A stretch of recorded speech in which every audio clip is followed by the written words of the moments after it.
Bonjour à tous. Zelensky, contrairement à l'apparence médiatique ici, est de plus en plus seul, est de plus en plus isolé. Et j'avais fait une vidéo là-dessus pour dire, contrairement aux apparences, qu'il était de plus en plus mal. Je persiste et je signe. Il y a des oppositions externes contre lui dans le monde entier et internes dans des pays à l'intérieur, dans des débats politiques qui naissent. Et tant mieux. Et tant mieux y compris pour le peuple ukrainien. Et tant mieux pour tous les peuples du monde et surtout pour la paix. Car il est un facteur d'excitation et de guerre, pas de paix. Évidemment, Zelensky, c'est tout un système derrière, l'OTAN et tant de choses, vous le savez bien. Mais vous allez voir, on va plutôt sur la bonne pente, la bonne direction, même s'il faut rester prudent et se battre avec ardeur pour la paix, bien évidemment, et la France pourrait jouer un rôle. Je vais revenir sur tout ça de manière très concrète, avec beaucoup d'éléments récents dans cette vidéo, vous allez voir, je crois très important. D'ailleurs, la paix, on se bat pour elle. Ce mot qui est si important. Marche nationale pour la paix que nous organisons, ouverte à toutes les forces de paix et de résistance. Les appels solennels vont être relancés. Mais attention, c'est décalé au dimanche 12 février. Toujours 14h Paris pour le cortège. Rendez-vous, place d'Enfer Rochereau. Et devant toutes les mairies de France, pour ceux qui ne peuvent pas venir, rassemblement pour la paix ce dimanche 12 février, 14h. Mais c'est le 12 et non plus le 11, parce que le 11, c'est consacré à la lutte contre la réforme des retraites. Et nous, dans un souci d'unité, nous n'allons pas perturber cet événement. Chacun doit pouvoir faire les choses de manière intelligente. Voilà ce que nous allons donc faire. Voilà pourquoi c'est le 12 février. Je suis ce 2 février en Sarthe. Tour de France de la Résistance, le soir, jeudi soir, peut-être quelques places encore, vous écrivez à référence72 @les-patriotes.fr pour information et réservation. N'oubliez pas de vous abonner à cette chaîne, petit bouton dessous, vous cliquez s'abonner, c'est gratuit, bien sûr, ça se fait en un dixième de seconde, il y a juste à cliquer. Et plus vous êtes abonné, plus YouTube va recommander ces vidéos, toute cette chaîne, à des gens qui peut-être ne nous connaissent pas encore et vont devenir résistants, ce qui est quand même l'objectif. Donc grand merci à ceux qui se sont abonnés récemment à la chaîne et à ceux qui vont le faire dans les secondes qui viennent. Allez, Zelensky, je dirais presque qu'il est au plus mal. Il panique, ça agace. Et ça se réveille enfin, un peu partout, face à cette folie guerrière, même s'il faut rester prudent et combatif. Et c'est une chance, y compris pour les Ukrainiens, car Zelensky ne joue pas à leur intérêt. Et c'est une chance pour la paix. D'abord, des freins sortent enfin aux États-Unis et en Allemagne, qui rend d'autant plus ridicule d'ailleurs l'agitation macronienne, on va y revenir dans un instant. Ce 30 janvier à la Maison-Blanche, lors d'une conférence de presse, Joe Biden répond clairement non quand un journaliste américain lui dit « Est-ce que les États-Unis vont livrer les avions de combat type F-16 à l'Ukraine comme le demande Zelensky ?» Non. Déjà le 29 janvier, le chancelier allemand Olaf Scholz, dans un entretien au journal allemand Tagesspiegel, déclarait, je cite, « La question des avions de combat ne se pose même pas. Je ne peux que déconseiller d'entrer dans une guerre d'enchères constante quand il s'agit de systèmes d'armes. » Il va même plus loin, Olaf Scholz, et tant mieux, et tant mieux. Il ajoute, « Il n'y a pas de guerre entre l'OTAN et la Russie. Nous ne permettrons pas une telle escalade. » Et il dit nécessaire de continuer à parler avec Vladimir Poutine. Bon, écoutez, il ajoute même « Cela aurait de graves conséquences pour le monde entier, cette escalade, etc. » On va pas cracher dessus, tant mieux, tant mieux. Moi, je le dis depuis le premier jour, ce conflit, on se manifeste pour la paix et la liberté, et partout ailleurs. On verra, il faut suivre maintenant il faut vérifier que les actes suivent, et qu'ils ne contredisent pas ces propos. Alors, ça rend encore plus ridicule, je le disais, parce qu'a déclaré depuis les Pays-Bas ce 30 janvier Macron sur la question de la livraison d'avions de combat français à l'Ukraine. Il a répondu, par définition, rien n'est exclu. C'est grotesque. Enfin, évidemment que c'est grotesque, au moment où beaucoup disent non, clairement. Mais ça se réveille aussi clairement du côté des BRICS, notamment Brésil et Chine. Alors la Chine hausse le ton. Je vais vous dire tant mieux. Là, au bout d'un moment, il faut hausser le ton pour la paix. C'est la Chine à travers... c'est assez historique d'ailleurs ce conflit, vous allez voir. C'est le porte-parole du ministère chinois des Affaires étrangères, donc Mao Ning, qui en conférence de presse à Pékin ce 30 janvier a demandé aux États-Unis d'arrêter d'envoyer des armes lourdes à Kiev. Ils n'ont jamais été aussi clairs, les Chinois. Et il accuse les États-Unis, je cite, d'avoir déclenché la crise en Ukraine. Et je cite, d'être le principal facteur qui l'alimente.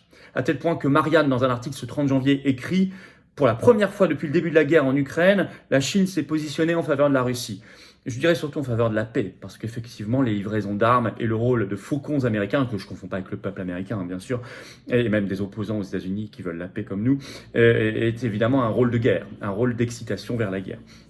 Et bah tant mieux. Et le Brésil. Alors là, c'est Lula, le président brésilien, avec qui on peut avoir tant de divergences par ailleurs. Mais enfin là, pour le coup, il a été bon.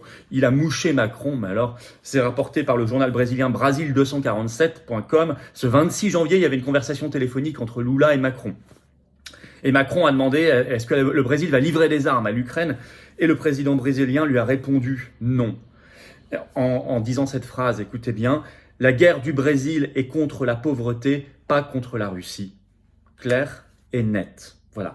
Alors, si vous battez, je reviens dans un instant sur tout ça parce que vous allez voir que ça bouge, y compris en France, dans les oppositions, et que Zelensky s'agace et qu'il agace profondément. C'est dans un instant, une petite parenthèse, je vous attends. Je vous attends, faites petite pause maintenant pour adhérer ou réadhérer ou faire un don de soutien. Tous les liens sont sous la vidéo en description. Le premier, c'est pour adhérer, réadhérer. Le deuxième, juste en dessous, c'est pour faire un don. Sinon, faites-le juste à la fin de la vidéo. Mais je vous attends. La paix va pas se faire tout seul. Le combat pour la résistance, la liberté, la souveraineté en France et dans le monde va pas se faire tout seul. On a un magnifique outil qui s'appelle les Patriotes. Premier mouvement souverainiste pour la paix et la liberté en France. Il vous attend, moi je vous attends. Vous pouvez également réadhérer si vous avez adhéré il y a plus d'1 an. Pensons à nous, pensons aux générations qui viennent. Là, je veux dire, il y a un mouvement que l'oligarchie combat, c'est le nôtre. Clairement de résistance populaire, il vous attend. Et si vous dites que c'est pas pour vous, vous vous trompez vraiment. Donc vous pouvez faire adhésion, réadhésion, dont tout ça est défiscalisé aux 2 tiers pour vous. Je rappelle qu'on n'a pas eu 1 euro de financement public, rien. Alors on fait beaucoup de choses, ça coûte cher. Les dons supérieurs à 500 euros, on a ajouté un avantage, un service personnalisé rien que pour vous. C'est expliqué sur le site, mais dans tous les cas, c'est utile et vital et bienvenu. Voilà. Et puis vous avez une petite fiche, vous cliquez dessus ici, même maintenant sur l'écran. Et vous pourrez, pour adhérer ou réadhérer, vous pourrez également le faire par un lien en commentaire épinglé et dans les dernières secondes de la vidéo en cliquant sur votre écran. Je vous attends. Bravo aussi à ceux qui font un don, ça aide énormément le mouvement. Je reprends. Je disais Chine, Brésil, les BRICS, mais également augmentation des débats internes. En France même. Ça y est, enfin, les oppositions, avec des guillemets, parlementaires commencent à bouger. Le Monde le rapporte ce 30 janvier et même le constate. Je cite le titre, « Livraison d'armes à l'Ukraine, plusieurs partis de l'opposition réclament un débat. Enfin !» 4 partis même, représentant quasiment tous les députés d'opposition. Je vais vous citer ce petit passage du Monde. Le PCF, LFI, LR et le RN estiment que l'envoi d'armes lourdes par différents pays occidentaux, dont la France, doit être interrogé. Ils plaident pour l'organisation d'un vote devant la représentation nationale. Fin de citation. Enfin, ils ont du retard sur l'opposition aux États-Unis, notamment les Trumpistes, etc., qui demandent ça depuis des mois, voire qu'ils l'ont obtenu en partie, mais c'est mieux que rien, tant mieux. Bon, ça prouve que la résistance que nous incarnons a un impact sur ces gens-là, sur cette opposition, avec des guillemets. Il faut donc continuer à accélérer. Même le Monde le note, je cite le Monde, jusqu'à présent, un silence relatif s'était installé autour de la question, c'était même un silence total. Silence de mort. Résultat, Zelensky s'agace, s'énerve et agace. Alors oui, s'agace, confère dépêche Reuters ce 30 janvier. L'Ukraine craint que les chars n'arrivent trop tard. Zelensky appelle à accélérer, je cite, les nouvelles livraisons d'armes. C'est un appel qu'il a lancé le 29 janvier à ses alliés. Il a dit notamment accélérer les choses, accélérer le ravitaillement. Il s'agace. Il devient même grotesque dans ses attaques. Confère dépêche AFP ce 30 janvier contre le président du comité international olympique. Ils ont traité côté ukrainien de tous les noms. C'est assez indigne. Je cite, un conseiller, la dépêche AFP, un conseiller du président ukrainien accuse le CIO, Comité international olympique, d'être un promoteur de la guerre. Ce conseiller, c'est Mikhailo Podolyak, qui a attaqué frontalement Thomas Bach, donc le patron du Comité international olympique, pour avoir dit qu'il réfléchissait à la participation d'athlètes russes au JO 2024 à Paris sous bannière neutre. C'est quand même pas grand-chose. Ben non, rien que pour ça. Donc, le pouvoir Zelensky l'a traité de promoteur de la guerre, du meurtre et de la destruction. Il a ajouté, je cite, le CIO offre une plateforme pour promouvoir le génocide. Non mais, tout ça par des tweets, c'est très choquant, c'est très indigne. Alors ça agace tout ça, même un journal belge par exemple, je vous cite, ce 30 janvier fait un édito, le journal DH, c'est en ligne, le titre de l'édito, écoutez bien. Guerre en Ukraine, y a-t-il encore un pilote dans l'avion en Occident pour dire non à monsieur Zelensky? C'est intéressant, c'est un changement de ton. C'est un changement de ton. Alors, donc ça panique chez Zelensky, il fait des erreurs et il agace. Ça, c'est certain. Mais c'est croissant, allez voir mes vidéos précédentes, vous ne serez pas surpris. Les promoteurs de la raison, de la sagesse et de la paix se réveillent, en interne comme internationalement. Tant mieux, mais il faut les pousser beaucoup plus. Vous pouvez le pousser beaucoup plus. Il faut que la résistance que nous incarnons avec d'autres soit beaucoup plus forte encore et visible et audible. Alors ça calme un peu les atlantistes. Hein. On a vu ce qui se passe États-Unis, Allemagne. Tant mieux là aussi. Bonne nouvelle.